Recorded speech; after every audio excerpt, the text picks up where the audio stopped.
ভেনেজুয়েলার অন্তর্বর্তী president Delcy রদ্রিগেজকে আবারও হুঁশিয়ারি দিলেন মার্কিন পররাষ্ট্রমন্ত্রী মার্কো রুবিও।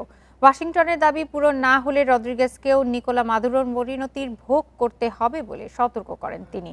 বুধবার মার্কিন সিনেটের বৈদেশিক সম্পর্ক বিষয়ক কমিটির সামনে এমন মন্তব্য করেন রুবিও। তার বক্তব্যের একটি খসড়ার বরাত দিয়ে এই তথ্য জানিয়েছে বার্তা সংস্থা এএফপি। সেই খসড়ায় ডেলসি রদ্রিগেজের প্রতি মার্কিন পররাষ্ট্রমন্ত্রীর এমন হুঁশিয়ারির কথা উল্লেখ রয়েছে। সেই সাথে ডেলসি রদ্রিগেজের ব্যক্তিগত স্বার্থ যুক্তরাষ্ট্রের প্রধান লক্ষ্য এগিয়ে নেয়ার সঙ্গে সামঞ্জস্যপূর্ণ হবে বলেও আশা ব্যক্ত করেন তিনি। তেমনটা না হলে যুক্তরাষ্ট্র শক্তি প্রয়োগে প্রস্তুত বলেও জানান মার্কিন পররাষ্ট্রমন্ত্রী।